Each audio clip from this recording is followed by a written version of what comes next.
Wasabis, this is Jerby from Couch Wasabi. So for today's video, it's something new, well at least for me. I've never really been a fan of coffee, or probably I've never really tasted like really good coffee in my entire life.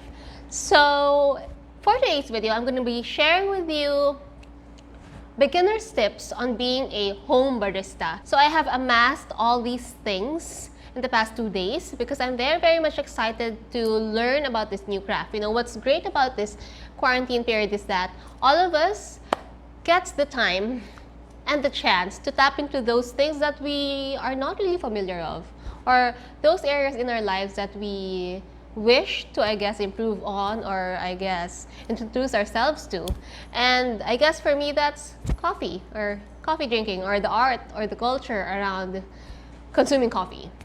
And I'm very much excited to share this with you and to share with you some tips as beginners. Remember, I am a coffee noob. I'm not a coffee connoisseur, definitely not an aficionado. I'm not really like a constant consumer of coffee.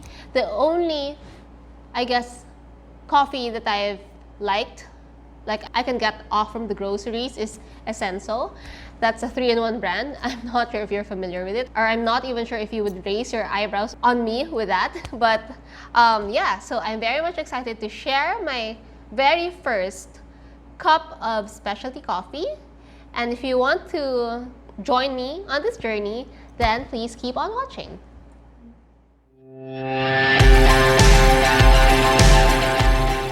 Alright, so just a bit of a background.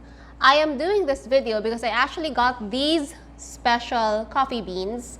These are straight from Kalinga, and I got these as a gift from Delhi Brand. So Delhi Brand is actually a Tuguegarao based company, and this brand handpicks all their products, meticulously picked by a renowned foodie, Dr. Raul Ting. And lahat ng nasa range ng Delhi Brand have been personally tasted from him, have been visited by him, down to the farm, down to how they grow it, and he is there on ground helping the farmers, helping the communities on how to improve their product and how to give them more marketability, to give them more exposure. So I really like supporting such companies. The Philippines has become a very sophisticated coffee market. I'm not sure if you realize we have so many coffee brands here in the Philippines.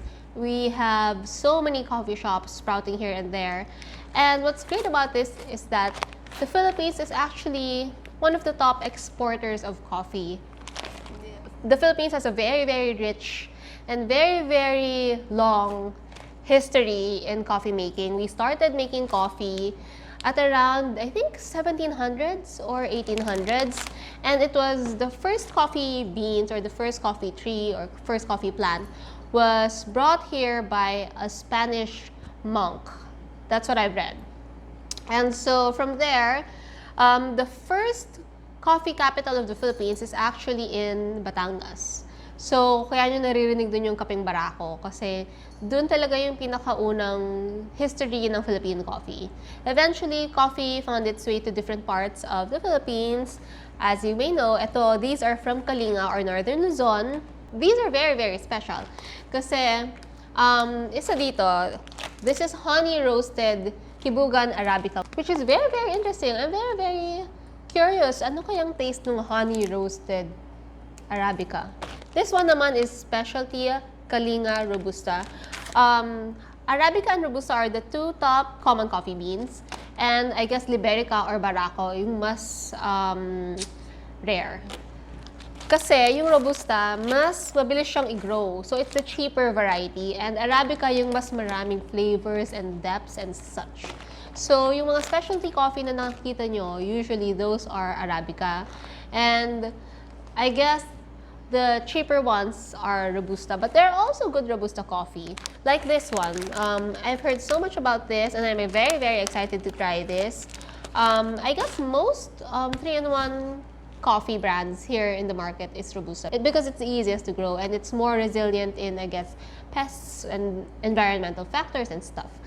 So, eto naman, this is one of the prized coffee, no? Rare coffee. Not really rare, but it's hard to get. It's hard to acquire. And it's very, very little lang in yield. And this is actually your original civet coffee. What's an original civet coffee? It's an ethically sourced civet coffee, meaning cat poop ng musang. And 100 grams lang na to. The normal rate for this is 100 grams for 500 pesos. Sometimes it goes to 1,000 plus. So this is very, very special, and I really want to get it right first before I started trying out this coffee. But I'm very much excited, and this is also the reason why I decided to learn more about coffee. Kasi these are actually given to me. This Deli brand pack of coffee beans were actually given to me by Dr. Raul Ting, and I didn't want to waste them. I didn't want to just pass them on to someone else. I wanted to appreciate it kasi I know Dr. Ting is very, very discriminating as a foodie, as in he knows what he is talking about. So when he recommends these beans, I think it's time for me to learn more about coffee and actually appreciate them. Because what if I've never really just tasted like a good cup of coffee, right? So I'm hoping that's the case. So far naman, I'm not really that averse to coffee. I just don't like coffee that are too bitter, and according to my research, usually kasi yung mga super bitter coffee, yun yung mga sinaunang panahon because that's all they have. Now we have more variety, we have more choices. Nag-improve na, and iba-iba daw na yung taste ng coffee. And I'm very, very curious about that. I've seen so many reviews. I've indulged myself in so many coffee videos and coffee information the past 2-3 days. Kasi nga, I received this and I was very excited to try it and make it right. And I don't really have a coffee machine. I only have my Dolce Gusto machine, which is like a pinasosyal na 3-in-1, you know? So, I got these tools that I'm going to be sharing with you, and I'm going to be sharing with you why you need them, the things that you need as a beginner home barista. You don't really need your expensive 50,000, 20,000 espresso machine just yet. You can actually work on to something like this. The total cost for this, I would say, is about less than 8,000 pesos. Less than 5,000 pesos kakayanin din. Because like this one, this is just 350 pesos. This is what you call a regular coffee press or a French press. This has been like a very, very long traditional way to prepare your coffee. When I attended like a coffee training or workshop years ago, no, hindi pa masyado uso yung specialty coffee. Ito na yung isa sa mga dinemo niya. So when I had these beans, I knew I had to get one of these. This is actually my second order. My first order, hindi pa dumadating, is a full stainless steel double wall type. So maybe in my next videos, I'm going to be using that. But I bought this because it's very cheap. And this is one of your basic coffee presses. Super affordable, 350 pesos for 600 ml. I will link down below where I got it. Super affordable, very easy to deal with guy, very fast transaction. That's why I like it very much. Okay?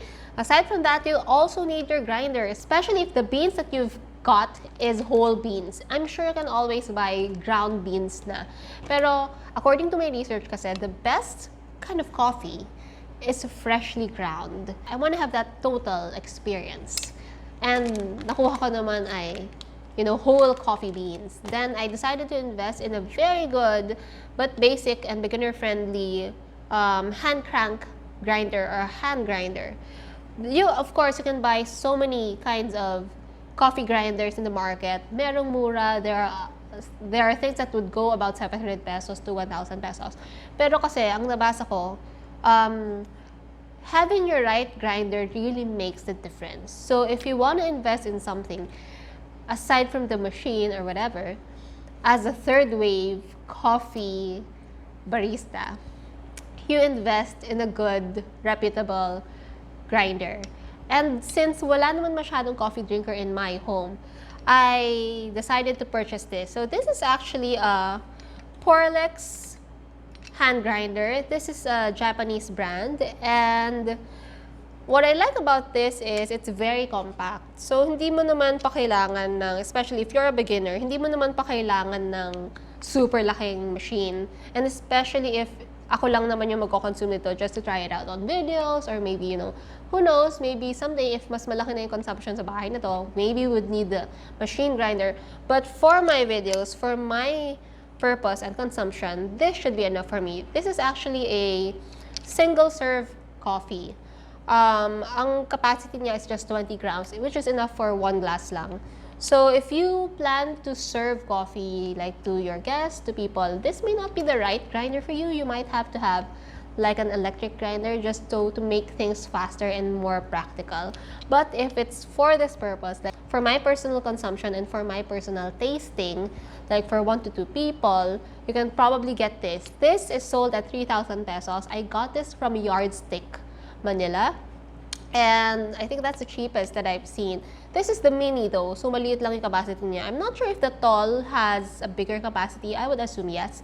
But there's another brand that you can also check out, and that is Timemore C1 or C2. That's also about 3,000 pesos. The difference with that is yung burr niya, or the machinery or the components that grind the coffee.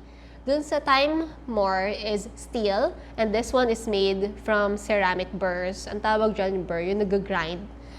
People would normally gravitate towards the steel because of its durability, and syempre mas matagal siya mag-last.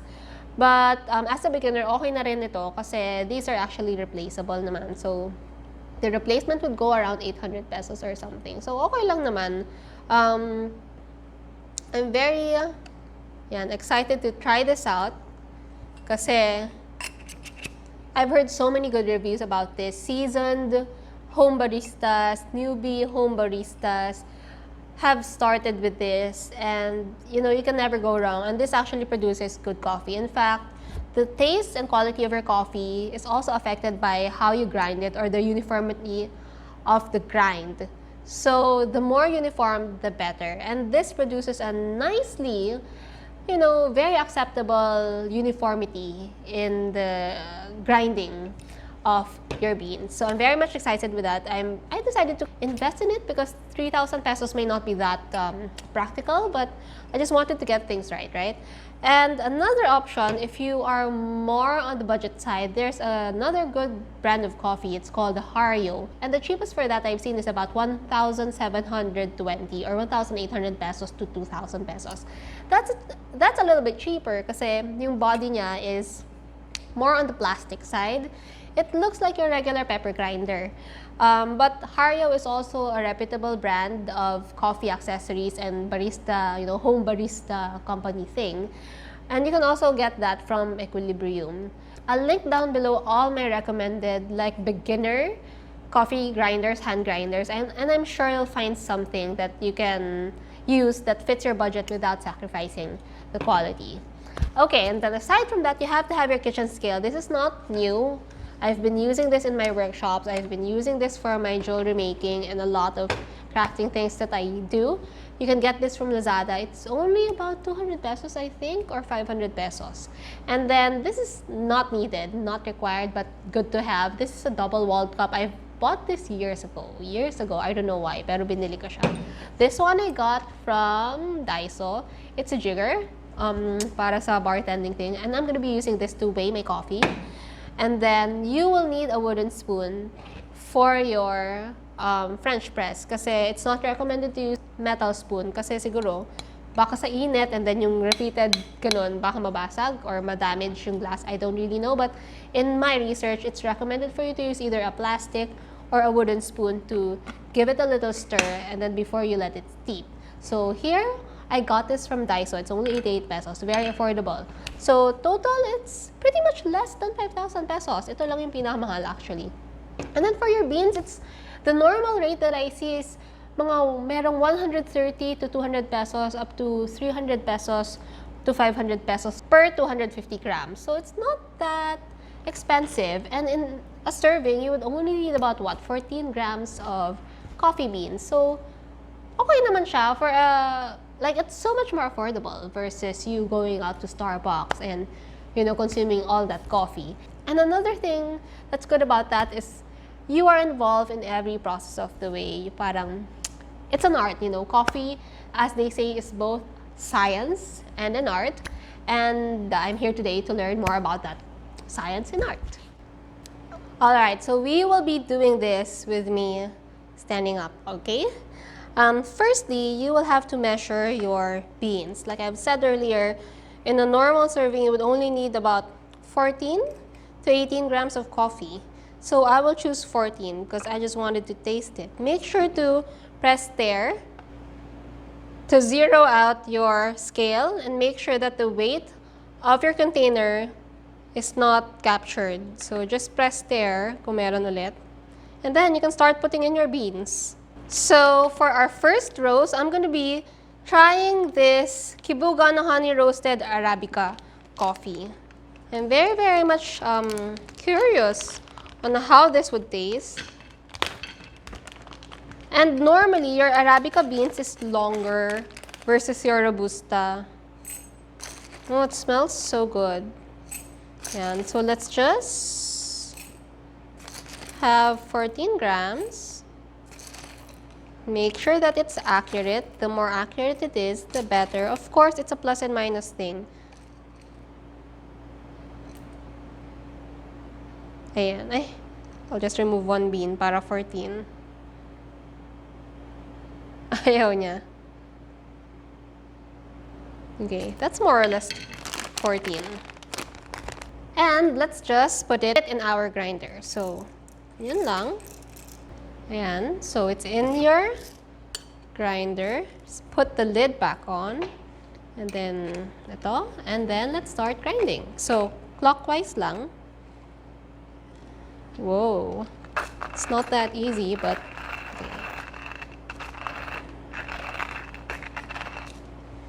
Check natin kung yan. So, meron nga nag-grind. Okay, so let's do it faster.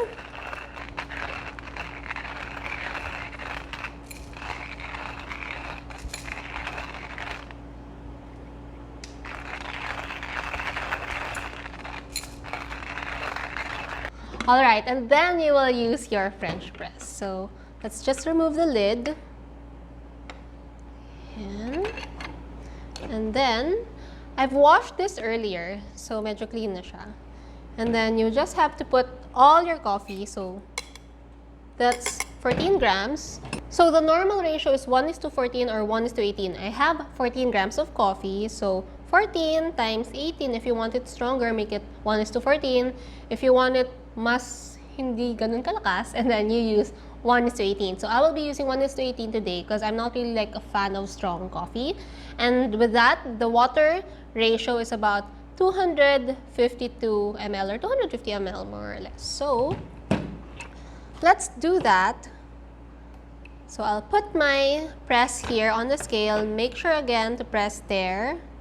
Once that has zeroed out, then you can pour your water. So, meron akong preheated water dito. The ideal temperature of your water has to be 90 degrees.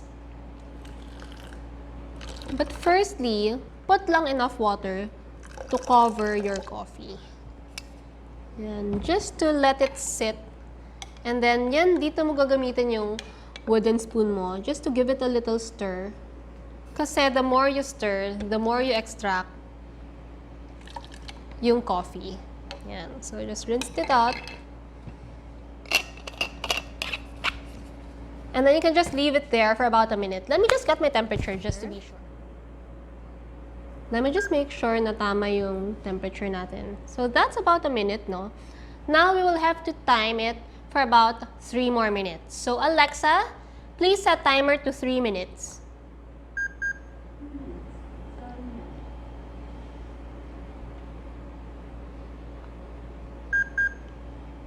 So we can just fill it up until maging 250.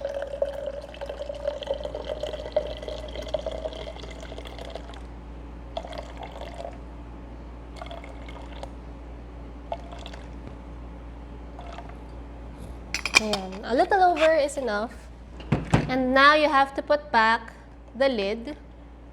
And hanggang dito lang. You don't really have to press it down first. Yan. So this is actually a 600 ml capacity.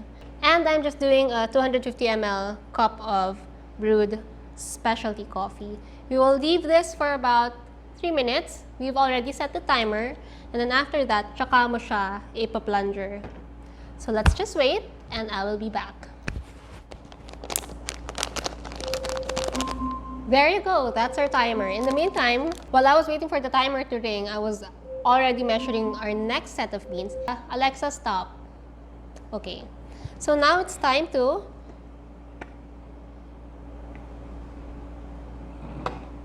press it and pour.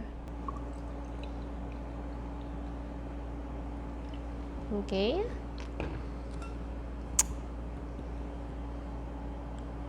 It smells like strong coffee. I'm scared.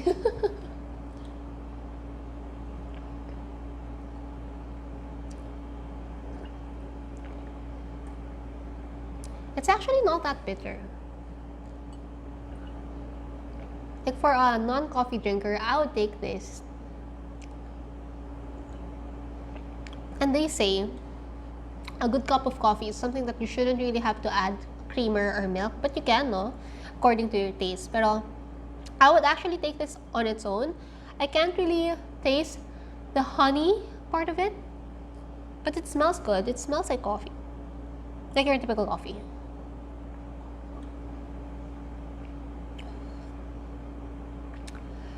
There, so this is your honey roasted Kibungan Arabica coffee. This is medium roasted. Yan. So, ganyan ang itsura niya. And ito yung coffee niya. So far, I like it. It has a clean taste, actually. Okay siya. There you go. So, let me just get back and clean this up. And then we'll move on to our next cup of coffee. Okay. Alright, so next we will be tasting this Kalinga Specialty Robusta. So, ito, sobrang pinagmamalaki ka ni Dr. Raul kasi it tastes as good as your imported coffee, even if it's just Robusta. But to me, you know, you don't really call it just Robusta. It's another kind of coffee that you should appreciate, right? Some people even call Liberica just Liberica or just Barako. You shouldn't be doing that kasi you should be proud na meron tayong Barako or Liberica. It's something that's truly Pinoy. Okay, so in here I just put the specialty Kalinga Robusta and we will be grinding it. To be honest, hindi ko alam kung gaano yung katagal nung dapat ako nag-grind, pero wait, so medyo matigas siya. Okay, yan. Once you get the hang of it,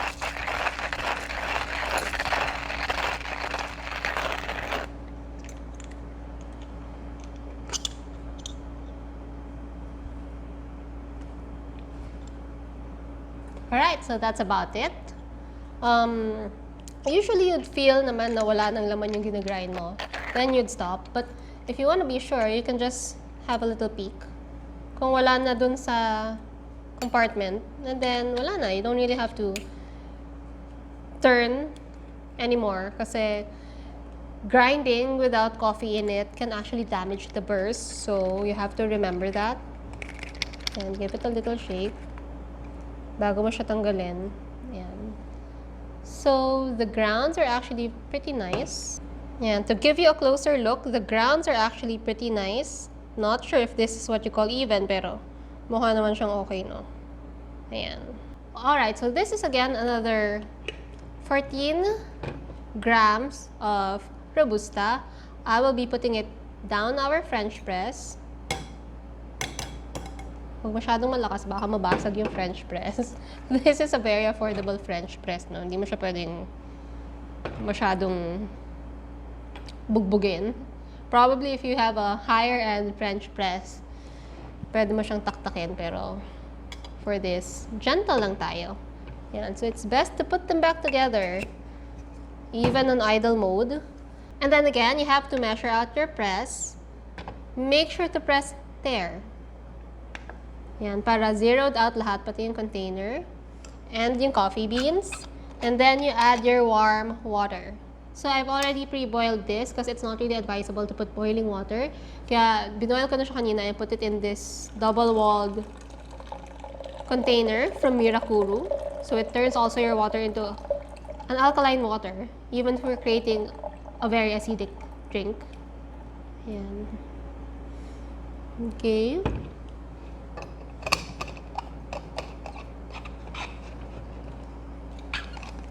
So you can add a little.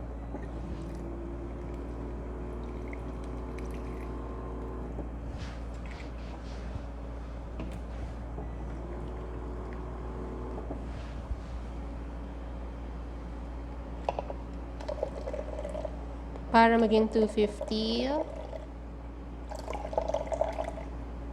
Again, the heat of your water also affects the taste of your coffee. So, kung mas mainit, mas malakas yung extraction. Ayan. So, it's 250 na.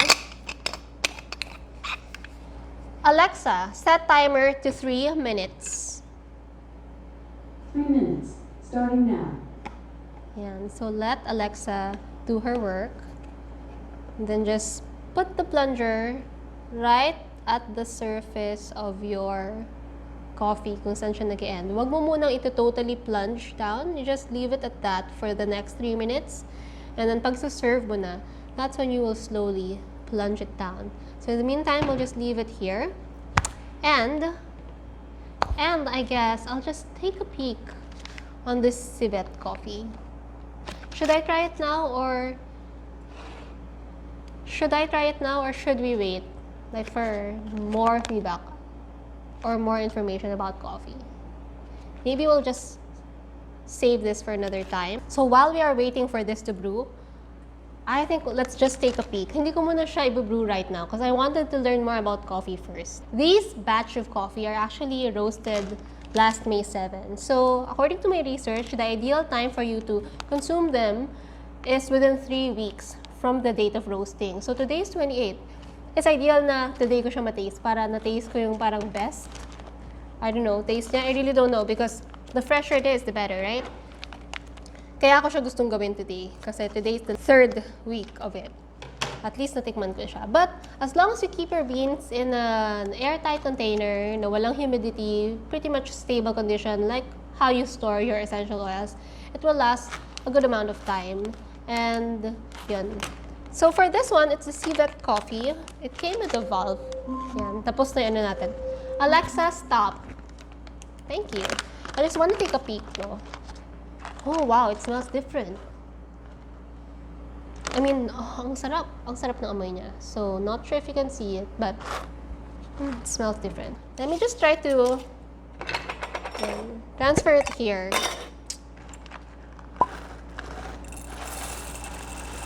In an airtight container. Whoa. Kulang pa yung container ko. Oh. Up close, the civet coffee is actually meron siyang mga oils, no? Yan yung natural oils ng coffee. And when it's fresh, ganyan yung itsura niya. And it smells really, really good. As in, oh my, it smells so good. Okay, so let me just cover it para babawasan mo yung oxidation time yan, just like your essential oils. And then you keep it in an airtight container like this. Your ball mason jars are very, very good containers for coffee. I should buy like bigger batches of that. We can just plunge this down. And then, give it a little pour.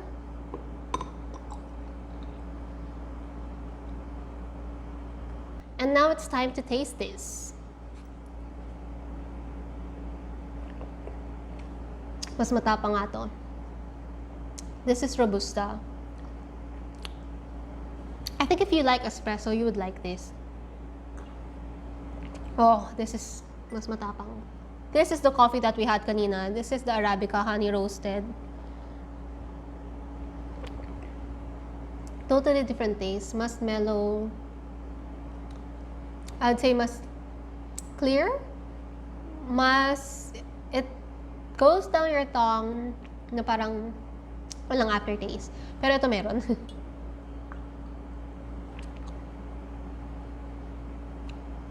Oh, wow. This is something that I would like to put a little milk on, a little creamer on, I would say. But it's also a good cup of coffee. If you are into that strong, I guess, something that you, like a pick-me-upper in the morning, this is something that you would like. But Yung parang gusto mo lang mahimasmasan or parang when you're tipsy at gusto mo lang maging sober, you go for that other coffee. I think, for me, I would go for this. I would gladly grab this any time of the day. Very, very different dimension.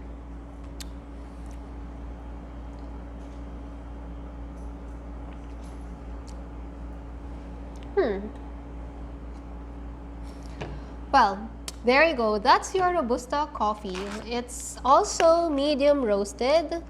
Yeah. Now for the civet coffee, I would think I'd do a little more research bago ko siya asikasuhin. Because like this is really, really rare and expensive, no? And I really want to make it right before I even try it out or something.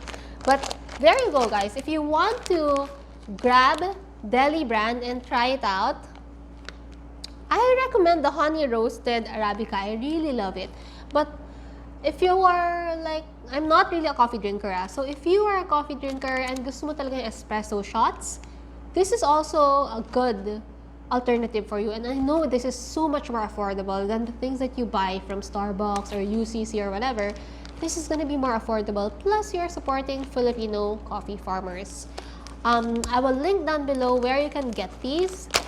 Super affordable, fresh from Kalinga. You are helping our economy. You are helping our farmers. Please support them. Deli brand. I really like this. I can actually serve this to my guests. I mean, I could actually learn more about the art of coffee making. Probably next time I'll do latte. I can actually see myself serving this to my guests. Okay, anyway, I guess that's all for now. I hope you guys enjoyed this video as much as I enjoyed making it. I enjoyed drinking my coffee, even if it's already 12 noon. And it's been a good experience. This has been good. I recommend this. These are the things that you would need lang. It's very, very basic. Yeah, I hope to see you guys in my next coffee trip video. And enjoy your quarantine life. Bye!